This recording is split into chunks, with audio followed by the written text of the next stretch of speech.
Welcome learners to this session on the methodological framework of development communication part 1.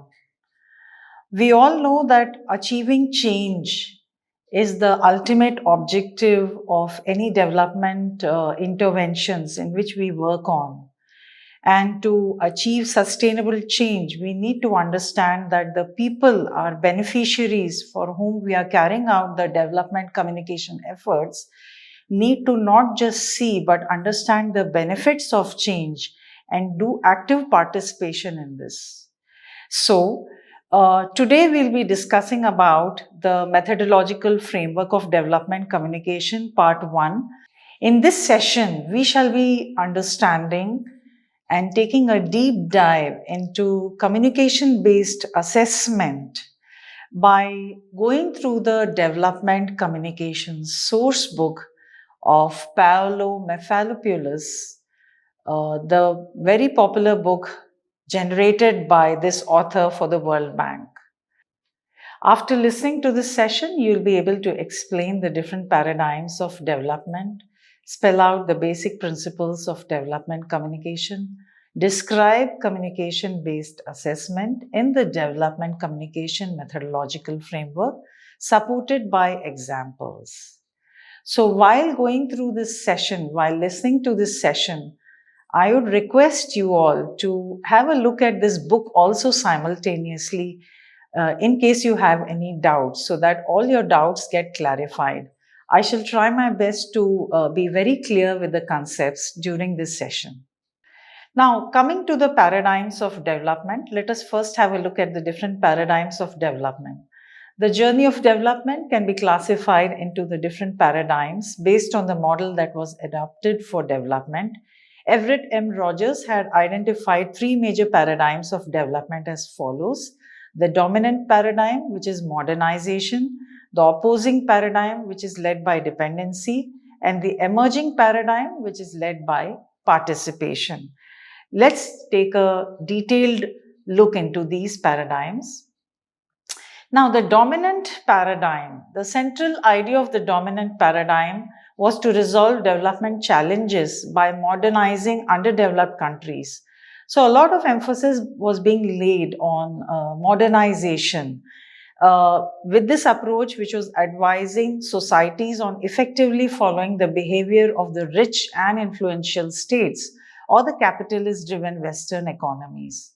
This approach equated development with promoting and supporting capitalist economic growth alone. Communication for development in the era of dominant paradigm was associated with the dissemination of information and messages aimed at modernizing the backwards or underdeveloped or developing countries and their people. Media provided communication initiatives that were largely dependent on the traditional vertical or the one-way model of communication, which is sender, message, channel, receiver. So when we look at the dominant paradigm, we see that the behavior of the rich and influential states or the capitalist-driven Western economies was supposed to be having a lot of influence in modernizing the underdeveloped countries, and they were adopting the one-way model of communication, which is the sender, message, channel, receiver. Now let us look at the next paradigm, which is the opposing paradigm, that is dependency. The opposing paradigm is also known as the dependent paradigm. In the 1970s, the political economic aspect of development was considered a better alternative for modernization, where the development was looked at only from the aspect of economic growth. This theory proposed developing countries to work on two levels. Number one, at the national level, where at the national level they were taught to be economically self-reliant and less dependent on imports, and second, internationally, to form alliances among themselves to create a stronger political presence. So the resonance for this paradigm of development depended largely on the political economic aspect at the national level as well as the international level. It demanded a more balanced and equitable exchange of communication, information, and cultural programs among rich and poor countries. In this era of opposing paradigm, the focus of communication was not prominent. Media and the flow of information played a minor role internationally. Now, let us look at the next paradigm, which is the emerging paradigm based on participation. The emerging paradigm is what we are today. It is also known as participatory paradigm. Unlike the previous two paradigms, the participatory model is more rooted in cultural realities of development, focusing on people's participation rather than being oriented towards the political economic dimension. So here a major thrust is on people's participation. Although we have to also not overlook the political economic dimensions in the society, but at the same time, the overemphasizing factor here is people's participation. Hence the name, the emerging paradigm, which is based on participation.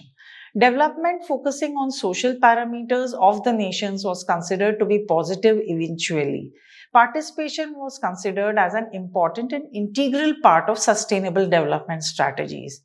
The emerging paradigm today preaches two-way communication principles and practices, not the one-way model. A horizontal two-way model of development communication was established, which favors people's active and direct interaction through consultation and dialogue with the help of the traditional form, which is one-way information dissemination of mass media. Now, let us discuss a little further on what the emerging paradigm participation entails. So, this paradigm, which is the participation paradigm, which is fast emerging today and is getting well established today, shifts the emphasis of communication from information dissemination to situation analysis, from persuasion of people to their participation. Therefore, it changes the way communication had been conceived and applied earlier. Communication for development support deals with addressing human concerns in development, such as participation, integration, and capacity building in society. So, it's not enough just to raise awareness of development. That's what was seen in the previous two paradigms largely. But it is also critical to make people understand the behavioral change that they would entail, which is expected from them, which is also required of them. So for the social change to happen, people should not only be informed and educated, but they have to be also motivated and persuaded to pursue the change. Therefore, their participation is a must. And hence, it is a two-dimensional approach and not one-dimensional. Communication in development is used for persuasion, transmission of knowledge and information, for personal expression, and it is also a vital instrument for social and political change associated with the development of various sectors. Now, change cannot occur without communication. We all know that by now. So, in the new development paradigm, which is based on participation, communication is used to facilitate participation and generate further knowledge. So, two-way communication, when used from the onset of a development initiative, that is from the beginning of a development initiative, is not only a useful but a necessary ingredient to enhance development initiatives and avoid failures which happened in the past. Two-way communication should be applied professionally by specialists familiar with the rich body of knowledge and the diverse range of methods, tools, and techniques used in development communication. Now, let us now come to the basic principles of development communication. We have been discussing development communication with the help of experts earlier also in this course. So, let us also first understand what development communication principles are in order to understand development communication methodological framework in depth. So, before we get down to that part, let us look at the basic principles of development communication. The first basic principle of development communication is dialogic. Dialogue is an essential ingredient of development communication. It helps to facilitate mutual understanding, to assess the situation, and to seek wider consensus. To facilitate dialogue professionally and effectively, a communication specialist must be conversant with proper communication skills, including the principles of active listening. Now, the second basic principle of development communication is inclusive. We need to bring as much of inclusivity as possible to make development communication efforts very effective. Now, what is inclusion? Inclusion is a first step in any situation analysis. When you go and analyze the needs and the problems of any community, you need to undertake situation analysis. So, in situation analysis, development communication identifies, defines, hears, and understands relevant stakeholders. So, omitting a group from situation analysis can cause problems, because if you omit a particular group, you won't be getting a holistic picture of what the problems and needs of a particular situation are or a place are. So, omitting a group from situation analysis can definitely cause problems further along and can increase the risk factors in the successful achievement of your interventions. So, two-way communication should always pay special attention to groups that are marginalized or at a disadvantage in the society, such as women who are, undergoing health issues, farmers who are having problems related to water management, fertilizers, and so on. Gender issues in particular are always a primary concern as a marginalized and vulnerable group, as well as other issues related to the poor. Now, the third basic principle of development communication is heuristic. Heuristic means something which has to be explored in the communities, something which has to be investigated. So, this quality of development communication is called heuristic. This is the investigative use of communication. This principle helps to discover or solve problems during the initial phases of a development initiative, and this is very essential. The heuristic and explorative scope of development communication is strengthened by its analytical and dialogic features. This adds value to development communication efforts as well, as it helps in addressing attending to and rectifying the past failures in development which took place. Then comes the analytical principle. One has to approach as a development communicator, you have to have a very analytical approach, just like a heuristic approach, a curiosity, analytical bent of mind for effectiveness of diffusion and dissemination. For these activities, it depends significantly on how appropriately the analytical work is conducted and how effectively people are empowered to voice their perceptions and opinions. The next basic principle of development communication is the participatory principle. This is the most benchmarking principle of development communication. Participation is applied in different degrees according to the intervention. So we cannot think that participation is one way, one method, one size fits all method, of how you conduct an intervention. It is applied in different forms and in different degrees and intensities. Only genuine communication can facilitate effective participation, especially in its most advanced forms. Like there are different forms like information sharing, consultation, collaboration, and empowerment.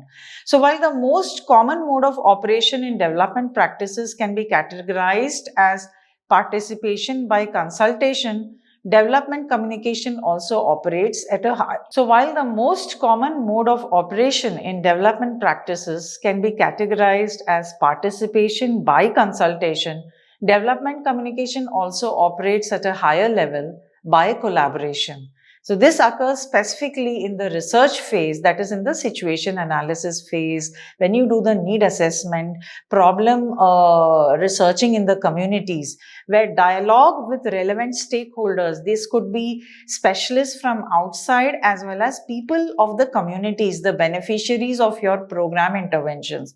So their dialoguing with them is sought and promoted, and their input is valued. We value their inputs, we incorporate their inputs, especially in community-driven development projects.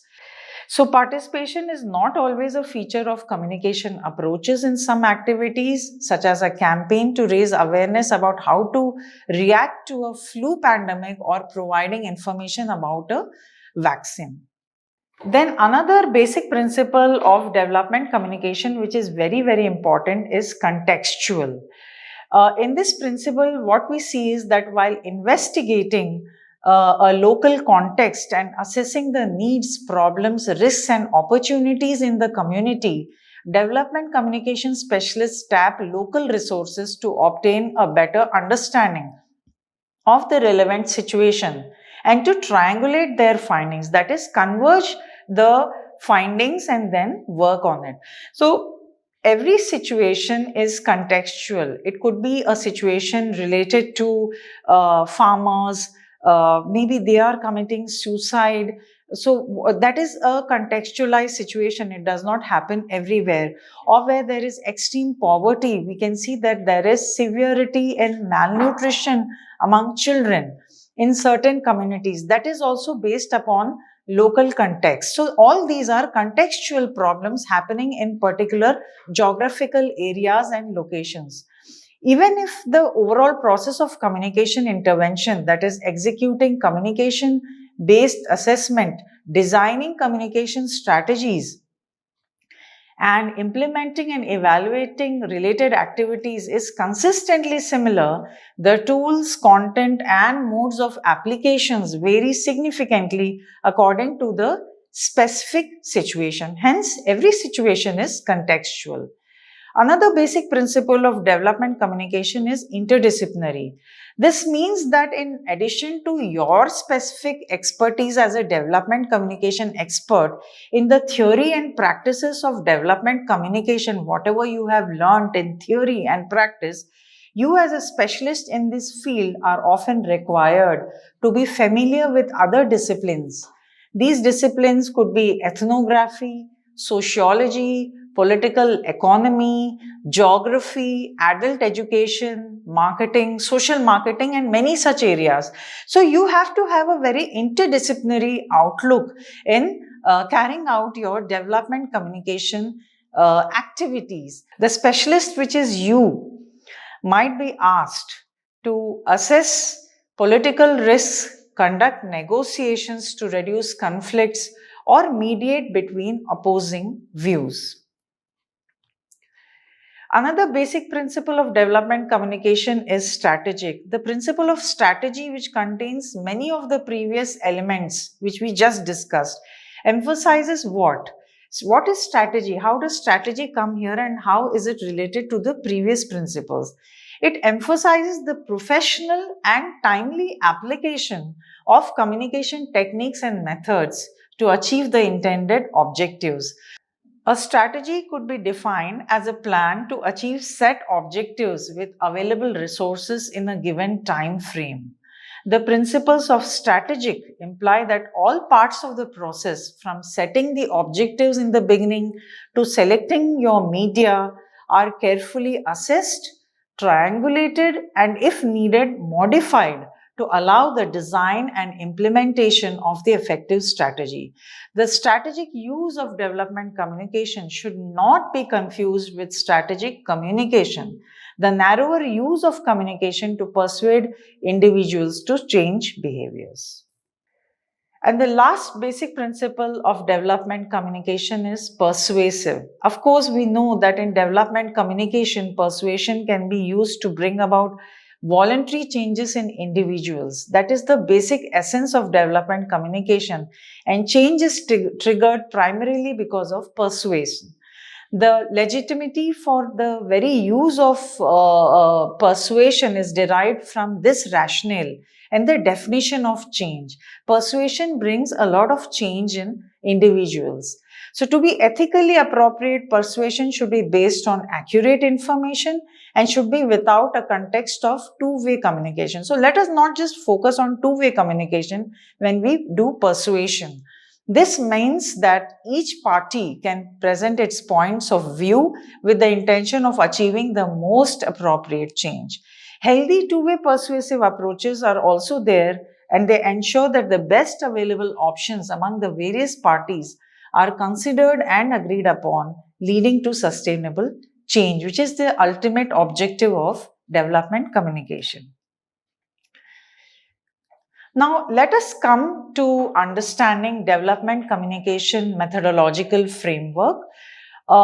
In this session, we will be emphasizing on communication-based assessment, which is the initial phase of the development communication methodological framework.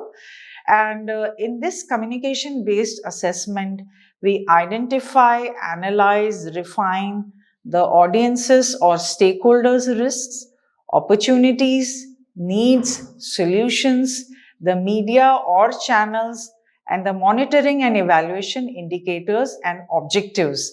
And this will further lead to the objectives for strategy design, where we select and design communication approaches, messages, learning systems.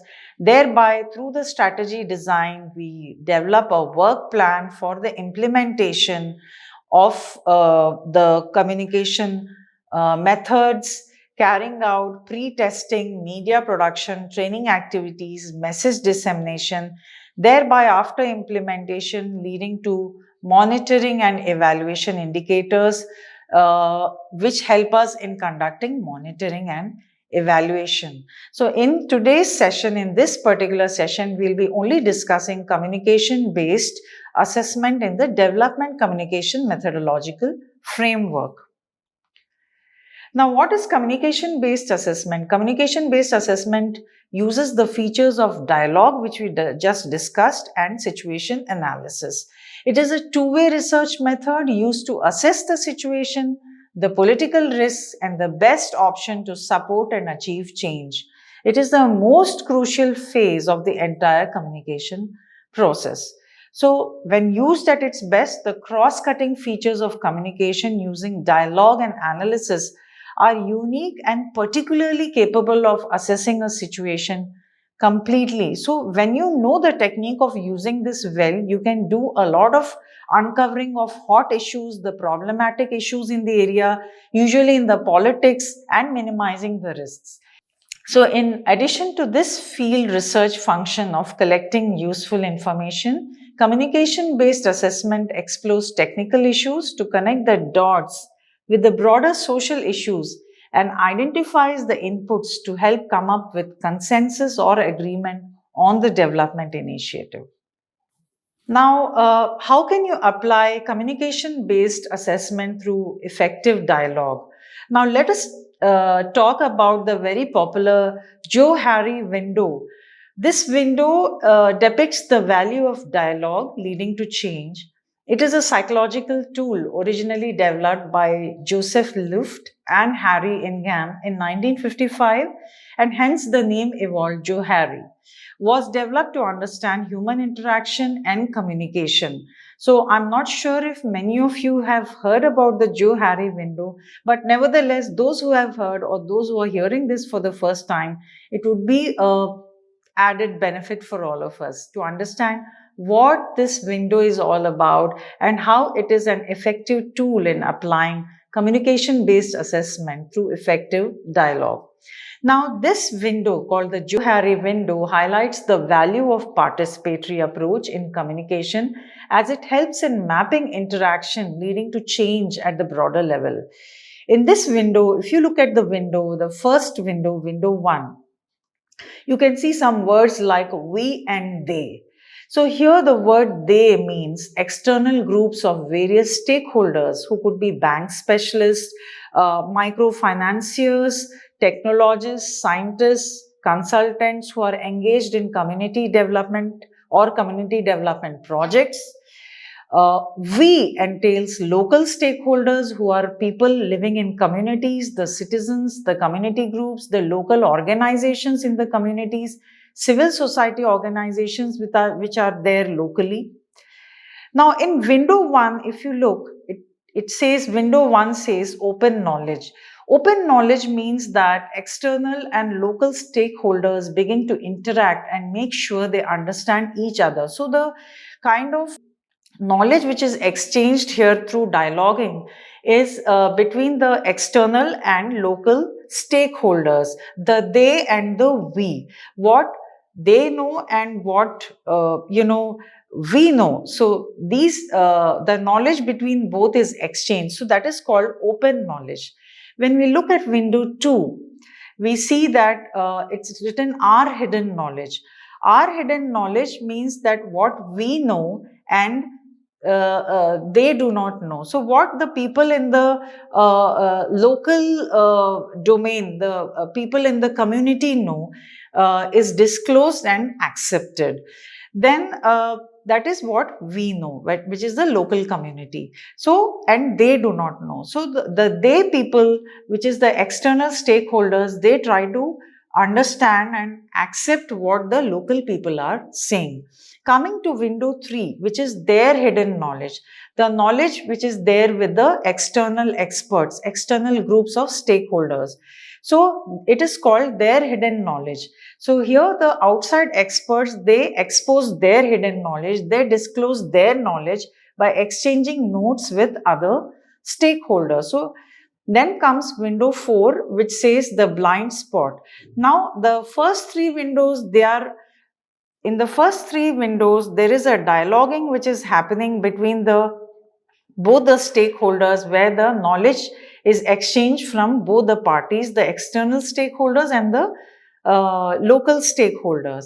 The last window, window 4, is the blind spot. It represents the problem to address and the expected change, because this is something that neither they know or we know. Neither the external groups of stakeholders know, nor the local stakeholders know what the expected change would be. So the last or the 4th window signifies the problem where all the pieces of knowledge combine together. They connect to define the best solution leading to meaningful and sustainable change. Now, what is the advantage of Johari window? It engages all the parties in search for the best option on knowledge leading to change, because there is a converging of knowledge that takes place between the different stakeholders here. This model and other similar ones rely on the professional use of dialogic communication. When adapted, it produces significant results. This model and other similar ones rely on the professional use of dialogic communication. And when adopted, it produces significant results. This tool can be used in participatory communication for social change. For example, the harmful effects of anemia among adolescent girls. Now, what are the tools for communication-based assessment? In communication-based assessment, the first part of the analysis usually focuses on the why of the situation. Why is this situation existing as it is? This is done through qualitative techniques such as interviews, focus groups, and rapid diagnostics to ascertain why this is happening. The second part is expected to probe deeper, addressing the what and how much of the circumstances in order to triangulate the initial findings and to quantify them. Now, some of the tools for conducting communication-based assessment are interviews, focus group discussions, perception studies, surveys, baseline studies, and opinion polls also of people. They are amongst the most common techniques used in the communication-based assessment. Interviews and discussions in focus groups coupled with the review of secondary data are usually the most useful tools for acquiring quick first-hand knowledge of the situation. Surveys and other studies are done to verify perceptions and opinions and help to assess the extent of the change needed through your development communication efforts. Now, one of the most important tools for conducting communication-based assessment is Participatory Rural Communication Appraisal, PRCA. This is a technique in which outside experts and people in the community can share their knowledge and make joint decisions concerning development issues. So as the name entails, we need to understand here that Participatory Rural Communication Appraisal entails people getting together, all the stakeholders who are engaged in bringing about change. Now, this appraisal is an interactive process that facilitates dialogue, identifies problems, and assists in the design, planning, and implementation of development activities. It is especially useful in rural settings with grassroots communities, but its principles can be adapted to a wide range of circumstances, including urban settings and interventions directed at higher level decision makers. Often, the most challenging part of a participatory rural communication appraisal consists of starting up a dialogue with stakeholders and gaining mutual trust. In this appraisal, it is based on two-way communication model. Its first step must be establishing a dialogue among external, that is national and international experts, and internal experts, which are people who are affected living in communities and have a direct interest in the project. This process has been best presented in the Joe-Harry window, which we have just discussed. The starting point is always the knowledge shared by both the parties, that is community and project staff. Hence, there is combining and applying knowledge exclusive to each group. So this appraisal can be defined as an empowerment communication research approach based on dialogue, because empowerment is happening, you're gaining knowledge, learning from each other, and it is a research method approach as well, communication, which is of course involved based on dialogue. It involves people, especially rural people, in the decision-making process to design effective strategies to address their problems. So capacity building and the individual empowerment are two of its major concerns. Now, this appraisal has been conceived as a participatory communication research method that can be applied in two main types of situations. Please remember, formulating new projects or improving and supporting the objectives of ongoing projects. Its findings are very crucial in the design and planning of a strategy to address the identified needs, opportunities, problems, and solutions. The short form of this is NOPS, as they are called in this form of appraisal, that is Participatory Rural Communication Appraisal.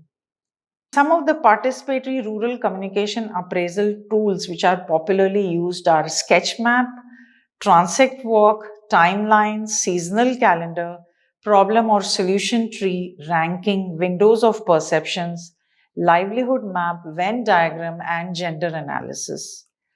Now, you may refer to the book by Paolo Mefalopoulos. It's a book by the World Bank called Development Communication Sourcebook, Broadening the Boundaries of Communication. And pertaining to this, I suggest an activity which I'd like you all to carry out. Please refer to this book and do a detailed study, a detailed review, a reading of communication-based assessment in the methodological framework of development communication. So very soon we'll be meeting in the next session, and I'd like to thank our partners who are involved in this course.